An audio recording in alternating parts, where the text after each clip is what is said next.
I think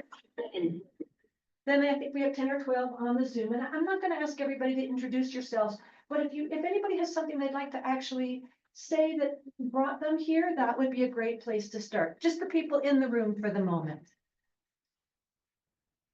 We were looking at doing our advanced directive, so that's what got us here. Excellent, excellent. Anybody else have comment that way? All right, great. Well, so advanced care planning is what we're talking about today. And the cartoon here is kind of where most people start and end when it comes to advanced care planning. You know, we should really talk about this so the kids aren't burdened. Yeah, we don't care, we'll be dead. Well, at least we talked about it. And so, you know, death doesn't come sooner if you talk about it, and it doesn't come later if you don't talk about it. And you know, in my world, I've seen a lot of really difficult outcomes when people have failed to plan for the ends of their lives. And so that's what motivated me to create this presentation. So slide number 2. If anyone can hear me, audio, Dr. Koch at this time. Not working. Okay. So while death is certain, the way it looks is very different in different situations. I'd like to start with the people in the room. Has anybody been involved in a friend or family member whose death was complicated by logistical things? Yeah. What's your example? Or you put it on the spot.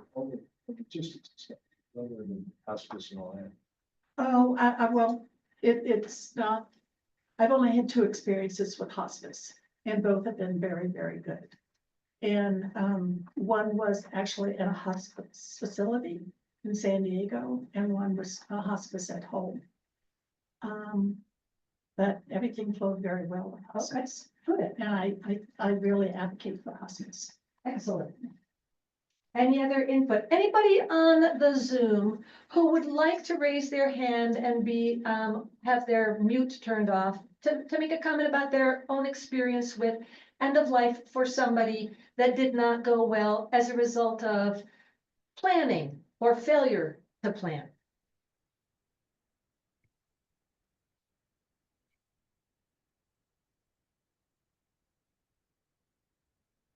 So I'm not sure.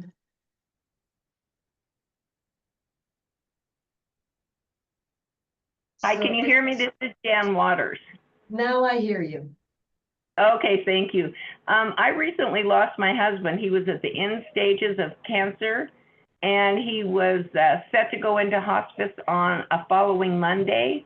On the Thursday before he was going to go into hospice, he had an episode where we had to call the paramedics and did not have our documentation at home.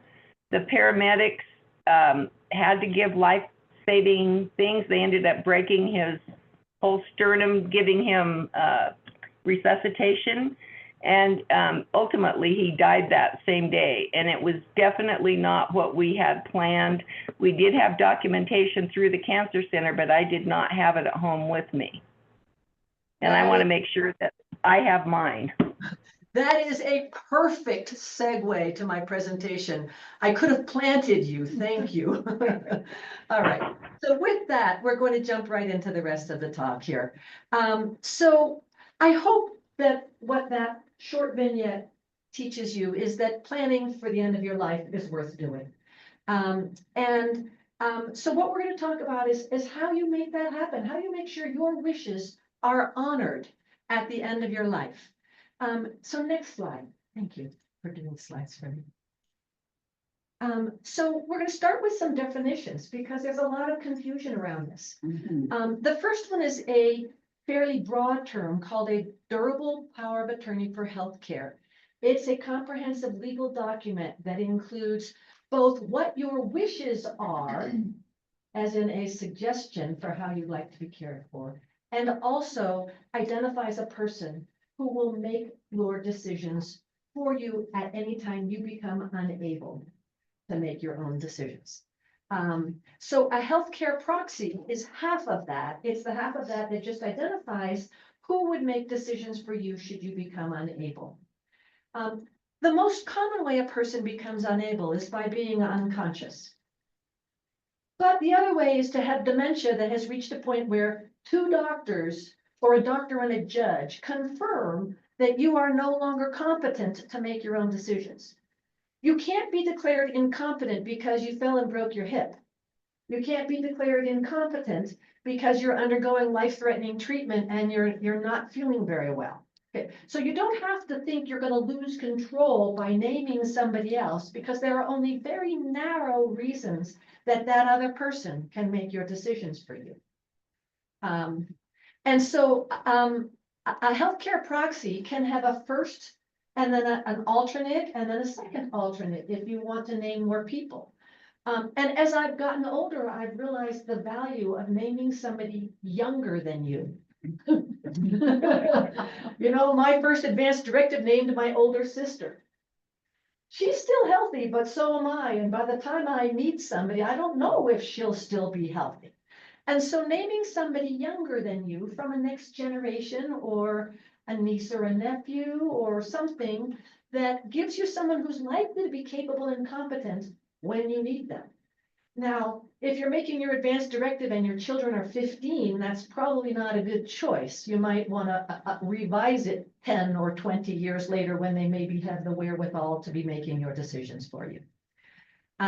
So going to the next slide, we talk about living. So again, a living will is the next topic, and that's what's also included in an advanced directive.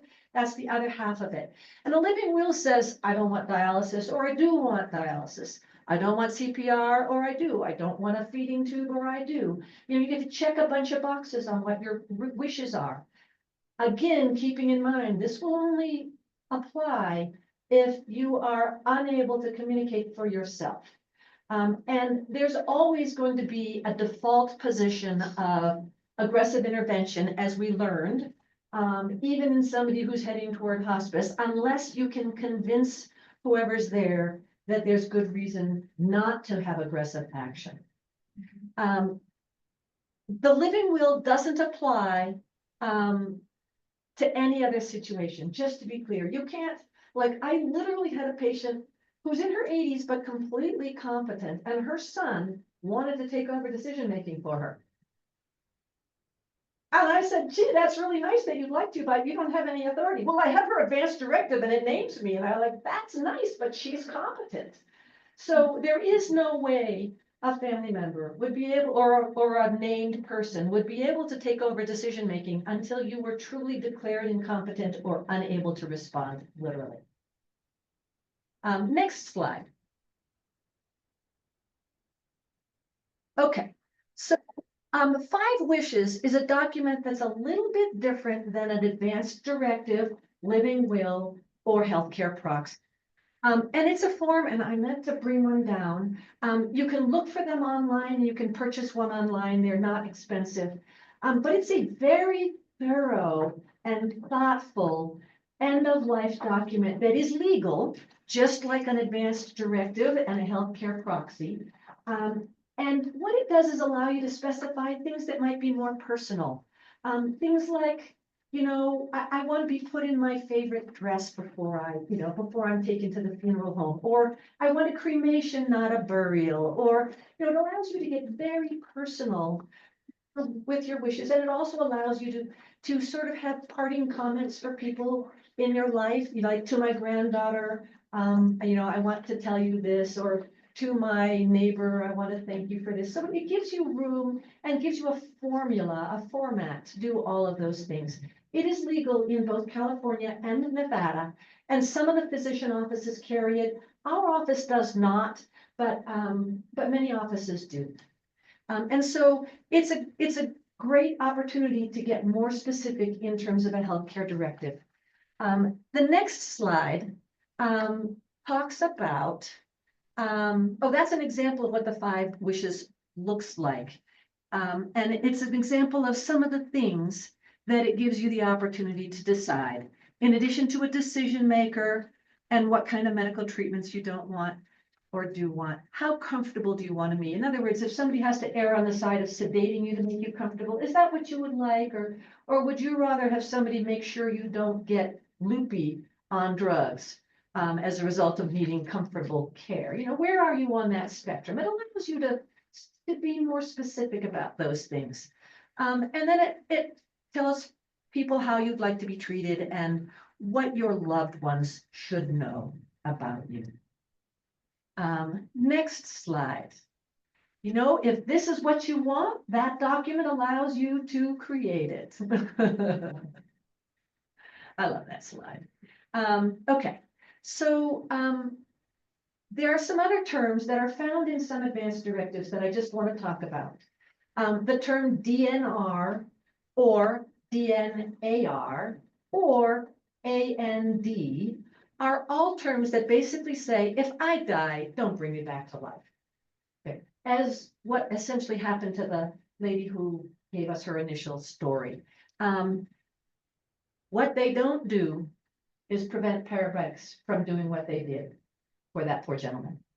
And so now we're going to talk about POLST forms, which is that piece that was missing for that story earlier. So the next page should have a picture of a POLST form. We call it the pink page, and the Cancer Center carries them. Our offices all carry them. They are something that should be completed by anybody who is facing life-limiting illness. So I'm going to say that again. They should be completed by anybody who is currently facing life-limiting illness. So you've got cancer, you may survive it, but you're going to go through some harrowing treatment that could or could not end your life unexpectedly. You should have a POLST form. You've got end-stage heart disease, you're waiting for a heart on the transplant list. But if you don't get that heart soon enough, you could die. You want a POLST form. You're heading into dementia and you don't know, what's going to happen next. You should have a POLST form. So a POLST form is a doctor's order. And if it is posted in your home and the paramedics walk in, they will honor that form. So had our patient had the paperwork from the Cancer Center in her home with that pink page posted, no CPR would have been performed on her husband. We have a friend that has same kind of situation happened to, but it was on a golf course. And they gave CPR and, it severed his spine and he was paralyzed for the rest of his life. So what would you do in a situation like that? Do you carry a form or? I think that's an unrealistic expectation or ask to carry a form. The question was, a patient who had a POLST form, but was out on the golf course and they didn't have the POLST form on their chest. And so when they had a catastrophic event occur, CPR was performed and they were brought back to life with some very serious consequences of that CPR. Unfortunately, I don't think it would be appropriate for paramedics to stop and hesitate and think, gee, is this a person we should really try and resuscitate? As a result of that, I don't think there's a way to prevent what happened to your friend. Unless they were surrounded by loved ones who could say, he has a POLST form, don't do CPR. And perhaps that would convince them, but it's unlikely. I think in the field, a paramedic needs to respond to the emergency at hand. Now, had the family known, oh, let's not call 911 for another 20 minutes or so, might have made a difference because the body would have been more advanced in the dying process and it would have been more difficult to resuscitate. But that's skirting the rules. And so a POLST form would not apply even if it was posted in your living room and you were on the ground, if you could speak for yourself and go, this was just a fall. I'm not that close to dying. Please work on me. Please bring me to the hospital. Okay. So you don't have to worry about somebody going, well, sorry, you got a POLST form. You're staying home. That's all there is to it. That's not going to happen. Anytime you are conscious, your wishes will override any paperwork you have completed. The difference between this and advanced directives is that this is a pink page recognized by paramedics and honored in the field at a home. Not on a golf course, granted, but it is honored at a home. And most people who are in that situation are not out on the golf course. Okay. Anybody who wants a POLST form can get one online. Each state has their own, unfortunately, and I mean, another state would honor your POLST form, but it's best to have one in the state that you live. So I found this slide really curious. This is from 2014, by the way. It's old, but I couldn't find a newer version of this study. It was a study that asked physicians what their wishes will be or would be as they approach the end of their lives. You know, these are people who know what happens to a person getting CPR, what their odds of recovery are or of brain recovery are. And so 87% don't want to be ventilated. 77% don't want a feeding tube. And actually, I would bet you that that percentage has gone up because 10 years ago, we were putting feeding tubes in many more people than we do today, because our understanding is that it doesn't actually extend quality of life, it only extends quantity of life. And in fact, it reduces quality of life. So feeding tubes are going even further out of favor than they used to. You know, they cause a lot of mucus in the chest, they cause a lot of obstructive symptoms in the gut. And while they give you enough nutrition to keep you alive, they don't give you enough nutrition to give you a quality of life. And so very rarely do we do feeding tubes anymore. But also 90% say no thank you to CPR, period. 90% of doctors don't want it. 80% of doctors don't want any surgery at near the end of their lives. Again, this is all doctors who are asked the question, if you are at the end of your life, would you like these things? The 82% want to be kept comfortable. They want pain medication. 87% want no dialysis. And then 58% say no thank you to even IV hydration. Again, IV hydration might buy you a little time. And then there's some situations where I think it would be appropriate, even to this group of doctors, like let's say that you've got a serious infection and we're trying to treat the infection and hoping that you'll turn around. Those IV fluids can clearly give you the opportunity to buy some more time. But if there's nothing that's expected to get better, then IV fluids just buy you poor quality time. They don't buy you good quality time. Next slide. So I think I've made this clear already. I worry more about being over-medicalized than under-medicalized. You know, I see in my hospice work, the little old lady in a fetal position, in a diaper, in a nursing home, being spoon-fed pablum 3 times a day and having her diaper changed and getting herself turned from side to side. And that is as a result of aggressive medical management at a time when it would have been wonderful if somebody had allowed that person. And that's not a person who knows their loved ones anymore. They don't even know their caregivers that are in the home every day anymore. And I want no part of that. And so that is my worry, much more so than people not doing enough to keep me alive.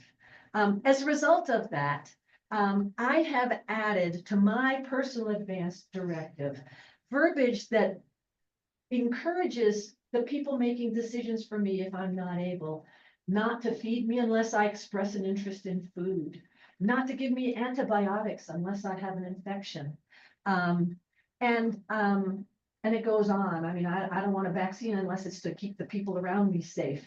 You know, I don't want to be put at a table with food unless I'm asking for it or expressing a desire for it. If I'm at that end stage of my life, let's say with a diagnosis of dementia, and I don't want to be given thickened liquids or boost shakes in order to improve my nutrition. I want to allow nature to take its course.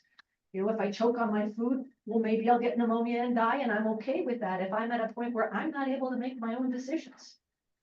I don't want to be here that much longer. And I know I've been a hospice doctor for a long time, so I may sound kind of harsh, but I've seen a lot, and that's where I've landed. The comments down below here, wills.com, trustandwills.com, freewill.com, and then those are all ways of doing this on the cheap. If you don't want to get an attorney and pay for a full will and trust, $5,000 or whatever, you can do it on your own, and you can go through these box checking, websites. Now they extract your email address from you in exchange for being free. So you then get to get emails from them. But that's a way of doing this if you don't want to go through attorneys. Yeah. So I wanted to talk a little bit about home health and hospice, because there's a lot of confusion as you're getting toward the end of your life about what's covered, what's not, what's available, what's not. And so there is a lot of overlap between home health and hospice, and we're going to kind of distinguish between the two here. Before we head into that, are there any questions about what we've covered so far? I do have a question. So if you have the durable power of attorney, and then you have your advanced directive, The durable power of attorney is in your advanced directive. It will be a part of, durable power, includes an advanced directive, I got it backwards, which is your wishes for intubation, IV fluids, etc., CPR.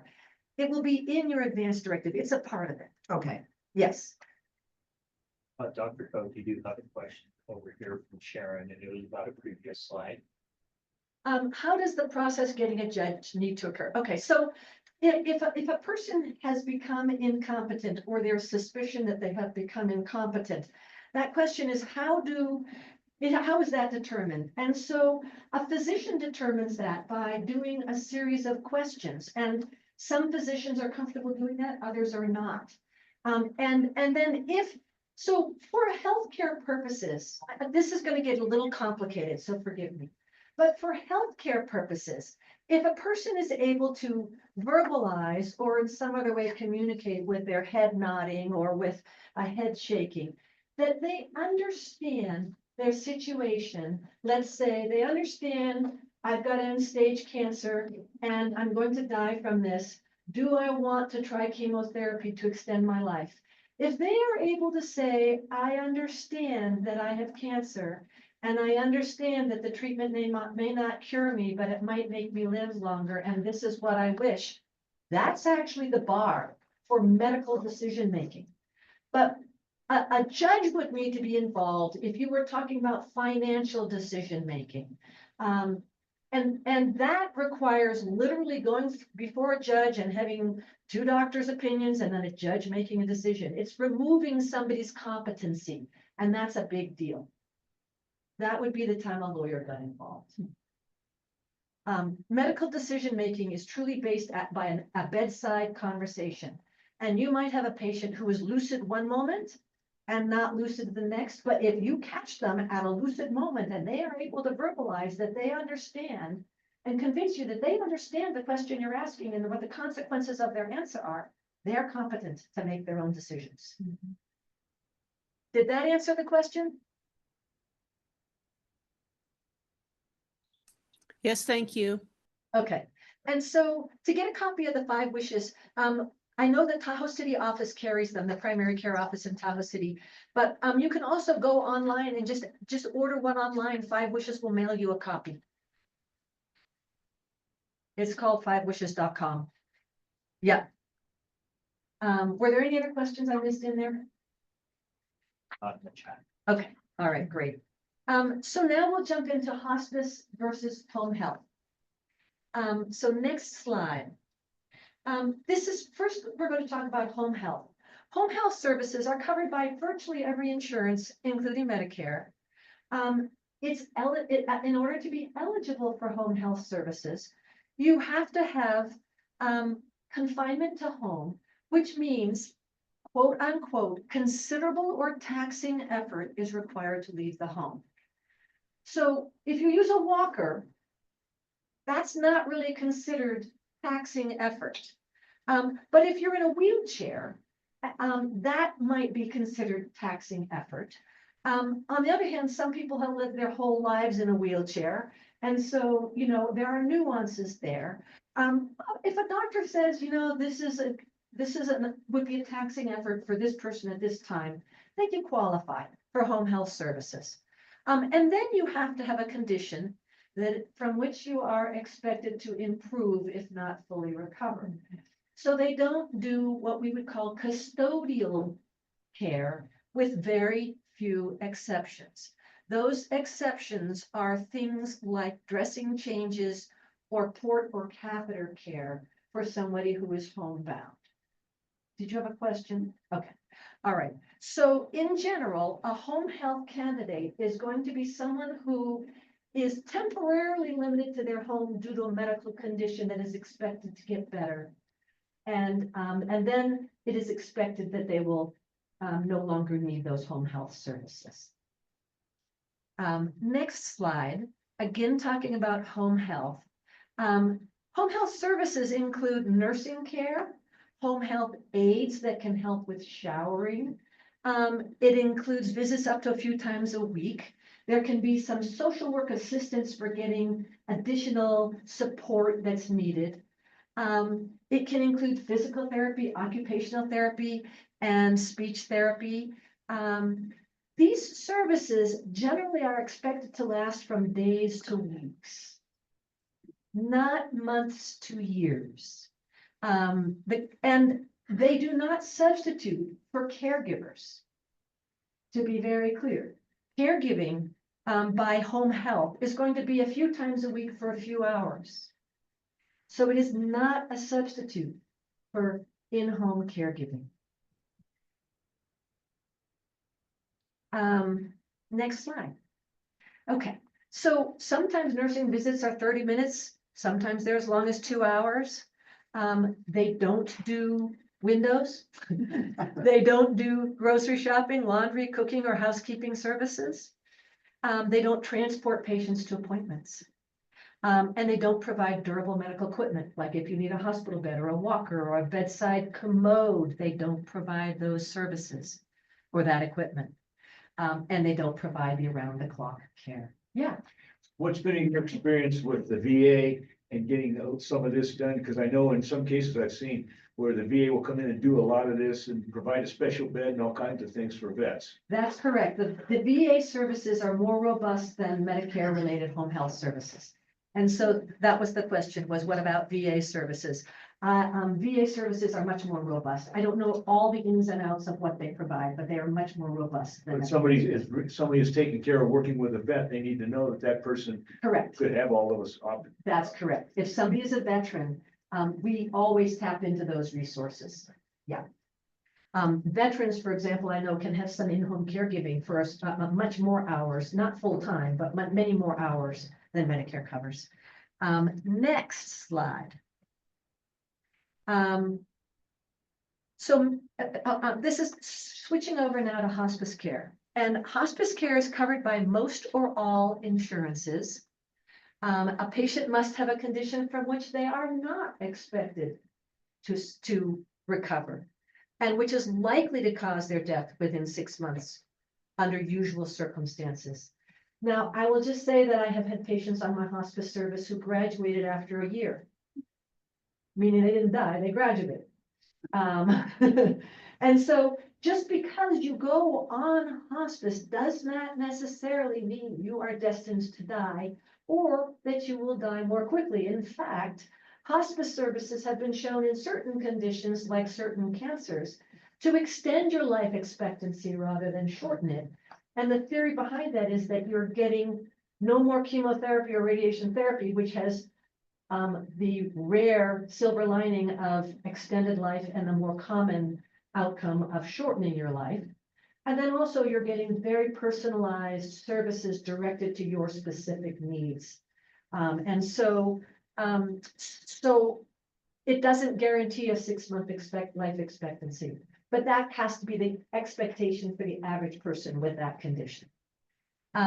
You don't need to be homebound, meaning that let's just say you got some catastrophic cancer diagnosis and they've told you there's no treatment and you're still feeling pretty good. You can go do whatever you want. You can live your normal life right up until you can't. And you can still be on hospice. And we'll talk about what that would provide you that you wouldn't get otherwise. So next slide. They include, similar to home health, nursing visits, home aid visits, psychological, spiritual, and social support, to a greater degree than you get from home health. Meaning you could have a nurse coming in 5 days a week. You could have a home health aide coming in 5 days a week. Now, that's probably not a long-term thing, but if you're in a high needs situation, they can do that.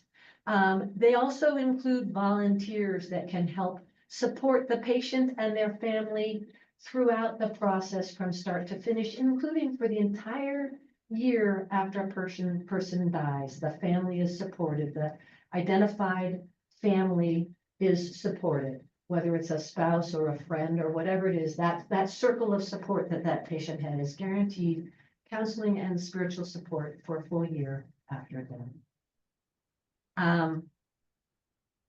Durable medical equipment is also included in hospice services as opposed to home health. So if that person is needing a hospital bed, if that person is needing a wheelchair, a bedside commode, a portable oxygen tank, all those things are covered through hospice benefits.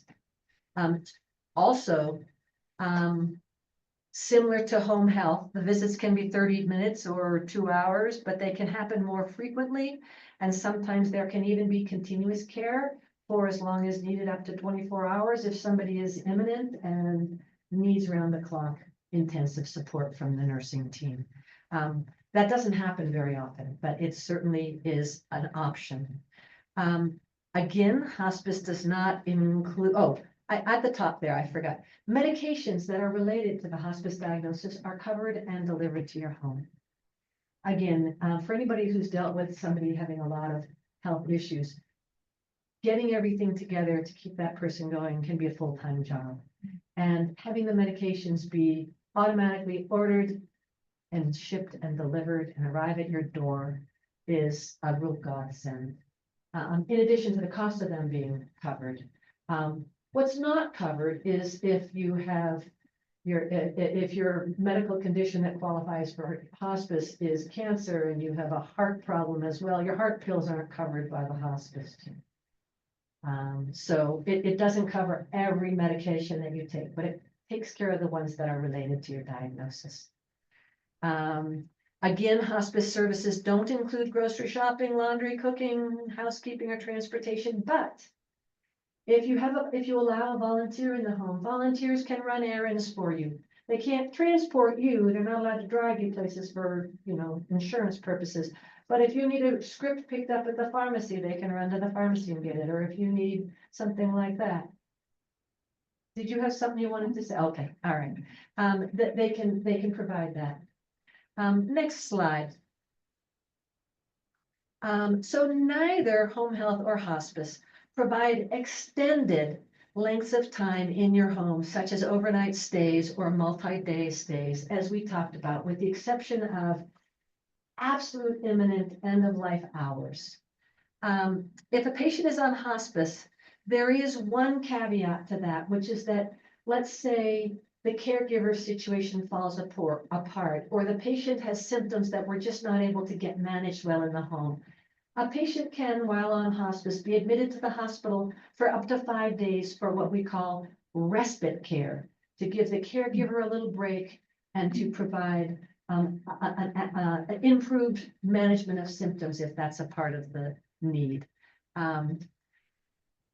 One of the things that hospice doesn't offer that I didn't actually put on the slide here is things like physical therapy, occupational therapy, and speech therapy. Again, the goal is comfort, not getting better. And so there's a little nuance there. We'll sometimes have a physical therapist come in and do a sort of an education for a family and a patient, and they can then take it on their own. We don't cover regular in-home physical therapy, occupational therapy, or speech therapy in the home ongoing.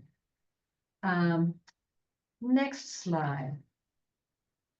Long-term care insurance Oh, so this is about how do you pay for these services or how do you get these covered?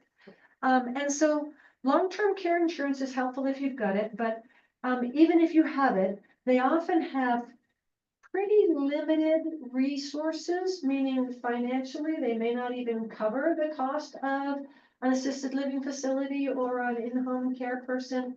And so it also has turned out insurance companies have jacked up the costs exponentially every year because they were losing money on the policies. And so they are very particular about you qualifying, and they are very particular about how much they give you and whether it'll actually cover the needs or not. If you have it, I wouldn't let it go because they are invaluable and hard to get anymore. But if you don't have one, most people don't, I'll just say that. Did you? No, okay, all right. There are home care agencies that are licensed and insured and provide home health services. They can be around the clock or they can be whatever you need. Usually they have a 4-hour minimum, meaning that you can't have them come over for an hour and a half because especially in a place like this, the commute is significant for most people. And they can be around the clock for as long as you want them. Those people will be more expensive in general than non-agency providers. Paid caregivers are also paid by the hour. They usually have a team. Again, we have a number of references that we can provide for people who are looking for that. Some people feel comfortable with that, others don't. They are not likely to be licensed or bonded or insured. What they can come with though is references. There's a website, I don't think I put its name in here, but it's just care.com, which is the most common care locating agency. And you can find somebody who will move into your home. You can find somebody who will come, for certain days. You can find any number of things. And those people will come with references. And you can reach out to their references so that you can find people that will work for you.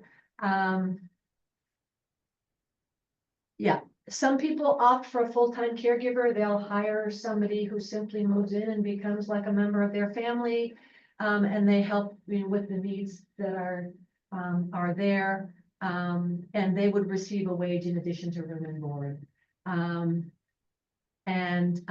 This is sort of all cowboy country, meaning there's no guarantee that what you get is what you expected. It sometimes takes going through a few caregivers before you find someone that's the right fit. So it's in the buyer beware category. So this is where people start to sometimes dig deep. Unemployed family members, employed family members, people who are willing to take a shift here and there. In my family right now, my mother is 97 and has started needing around the clock support. And I have a sister who lives with her, but she would lose her mind if she were the full-time in-home support. And so, all of us, there are 5 children in our family, are taking turns in going back and spending time with my mother and giving my sister a break from overseeing everything and from being on call at night. And then we have daytime caregivers. So when I say family members, I really mean these are times you reach out. Sometimes it's good friends or neighbors or families of the heart. And then if a person qualifies for Medicaid, Medicaid actually provides some paid in-home caregiving if otherwise you would need to be in an assisted living facility. And that's a pretty low bar. It's easy to meet, but you have to be qualifying for Medicaid in order for that to kick in. And Washoe County has that program. Does Medicare cover any of this or the home health or any of that? Correct, no. Medicare covers nothing of this last 2 slides. And so if you have a supplement to Medicare. Does not cover it. It doesn't, the supplement has to be based on Medicare, on Medicare recognizing it, so you. So supplemental insurance is to Medicare, with the exception of the Plan Cs, which also don't cover in-home care. That's the, what do they call it? What's the name for those? The Advantage plans. You know, Advantage plans cover some things that Medicare doesn't cover, not including any home care services. But unless Medicare pays for it, a secondary doesn't pay for it, with those few exceptions in the Advantage programs where they might pay for a pair of glasses and a dental visit, and a gym membership. But they don't pay for in-home care. So there is no way to get Medicare, any Medicare plan to cover in-home care beyond what home health or hospice provide. Good, next slide. Okay, so I hope that one of the lessons we've taken from this is to get your affairs in order long before you see that writing on the wall. Remember, nobody gets out of here alive. And if you're even contemplating an advance directive, you have likely already had a pretty good long life. And by current world standards and historical standards, which is a gift not everybody's had. And so keeping that in mind as you think about what you want your future to look like. Next slide. Yeah, I only regret not spending more time on the internet. You know, it's just helpful to keep that in perspective. This is a time when you're completing this kind of paperwork, where you really want to think, what really matters to me?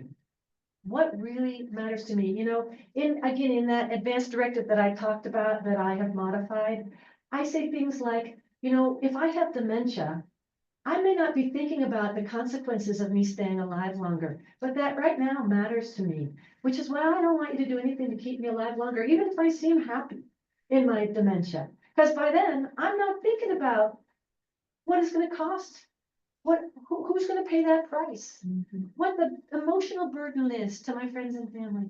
And so I have, written an advance directive that does the best I can to prevent me from living any longer if I have enough dementia that I'm not making my own decisions.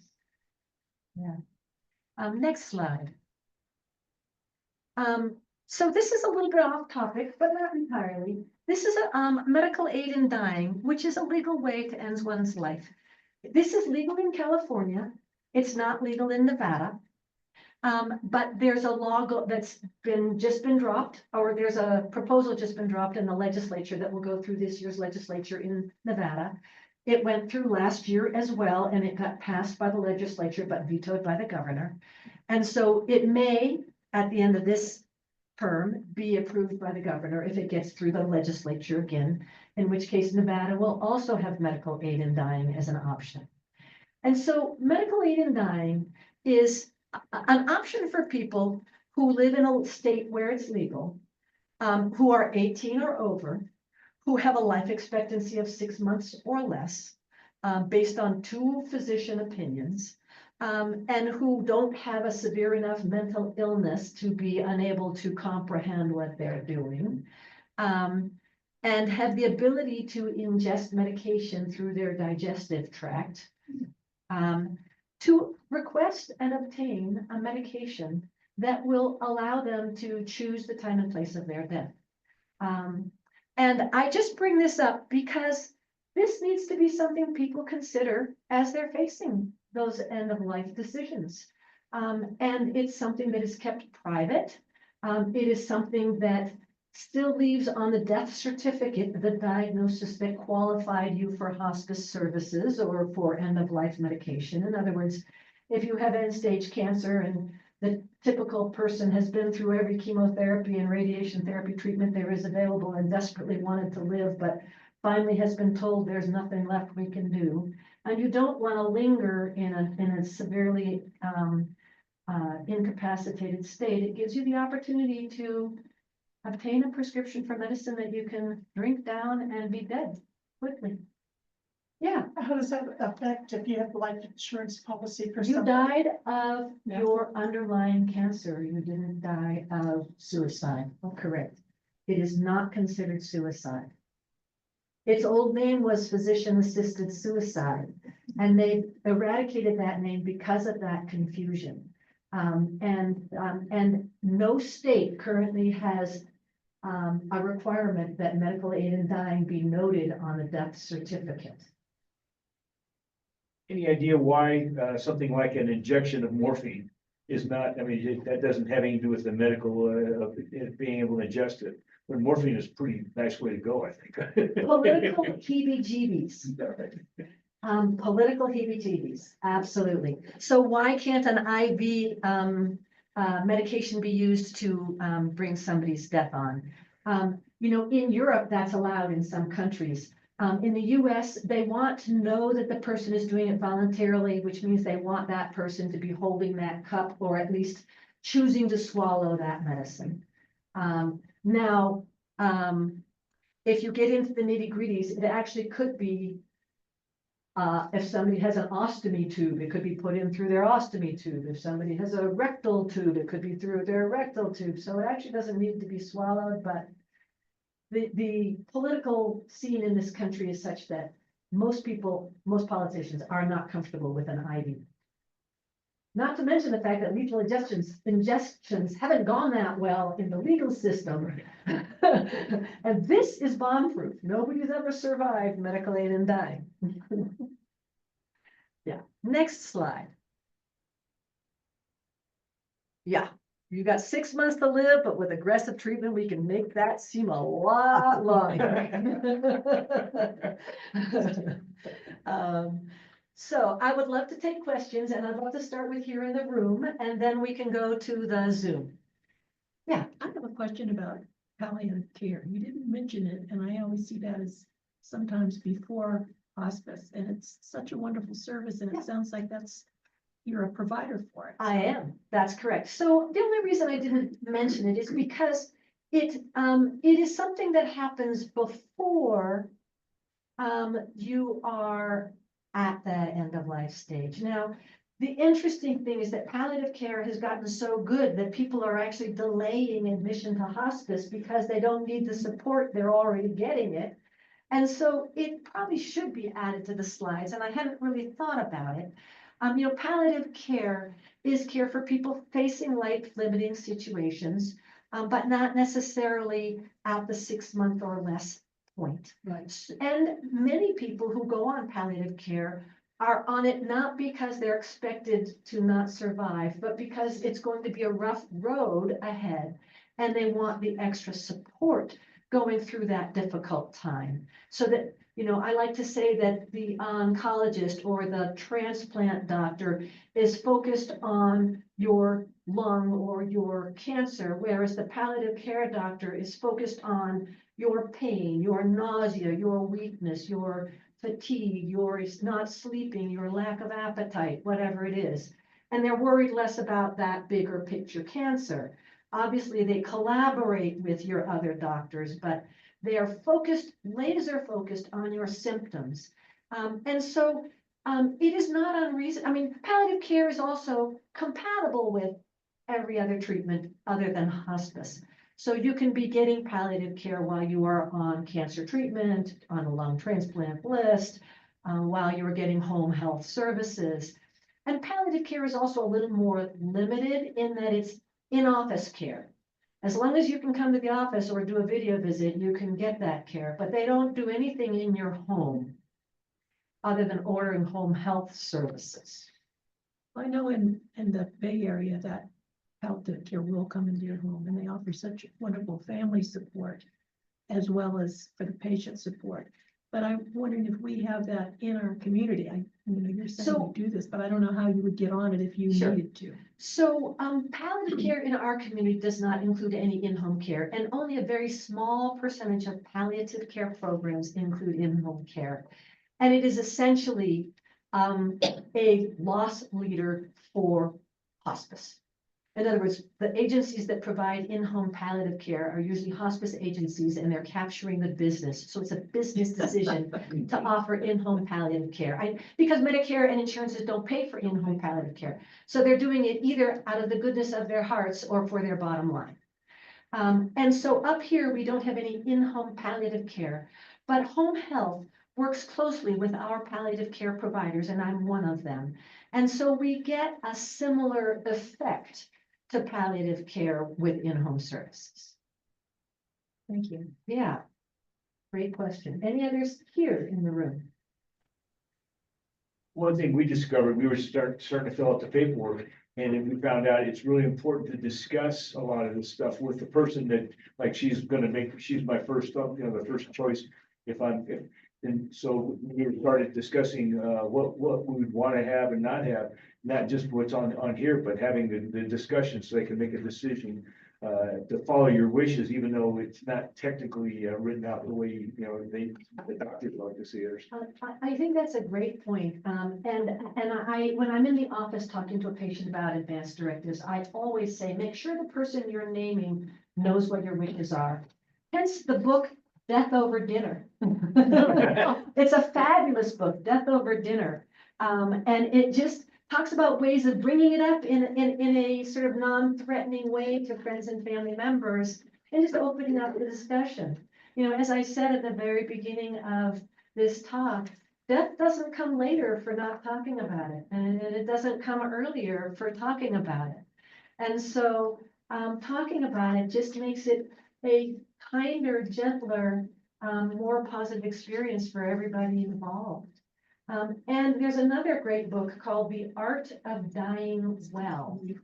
And I recommend that book to almost all of my patients. That is where most of my add-ons to my advanced directive came from. The things that instruct you, don't put me at a table with food, don't feed me thickened liquids so that I can, avoid choking. I'd rather choke and eat normal food, that kind of thing. Those all came from The Art of Dying Well. But you're absolutely right.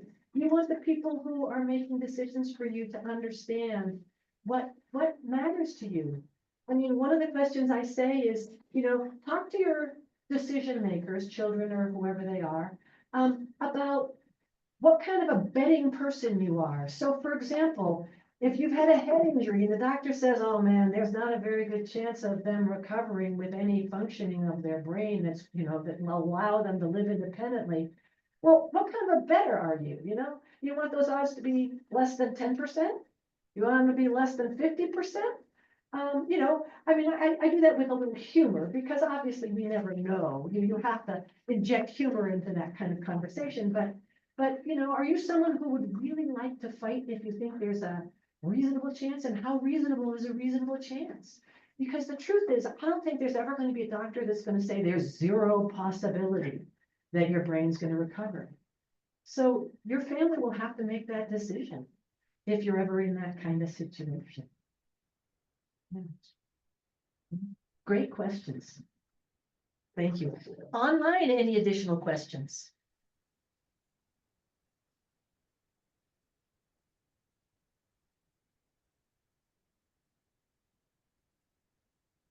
Not currently. Not currently. All right. We're a couple minutes early.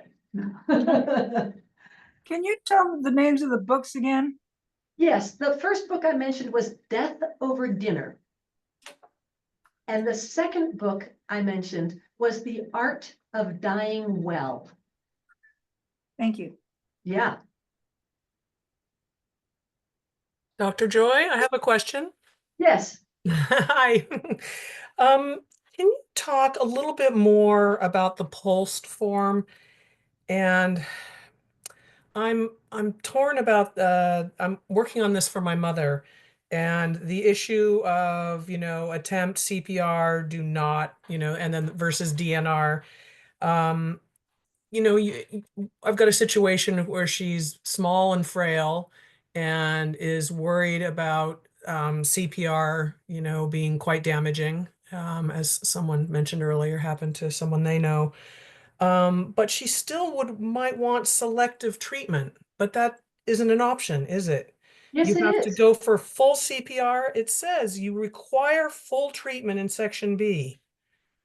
So in Section B, you can choose comfort only, which means absolutely no CPR. Right. Or you can choose limited added additional interventions, which can include, medical treatments, including non-invasive, in other words, short of intubation, respiratory support. Now, that would not include pounding on your chest, but it would. Right. And you could specify, you could add to that, you could specify if there was something in particular you wanted to make sure could happen, you could do that. So you can say do not attempt, you can say DNR, do not attempt resuscitation, but still choose selective treatment in Part B? Correct. You can. Oh, okay. Absolutely.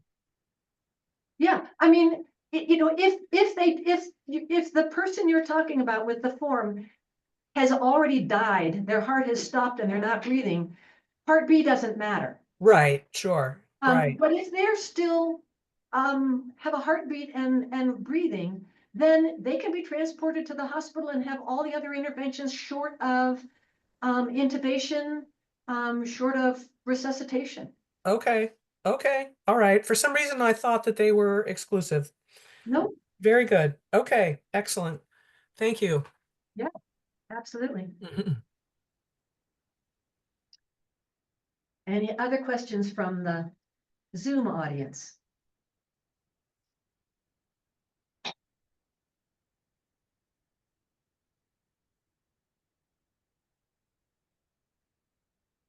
Awesome. Well, thank you so much for coming.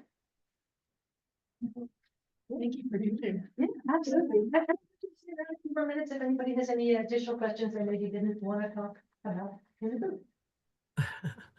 Is Thank this you. going, is the Zoom going to be available to view again? That's a great question. I don't know the answer. Is the Brandy. Zoom going to be available? Brandy Yeah, is- answered that. I know she's recorded it. So I know the talk was recorded, but I don't know how you will access it. And is Brandy on the call?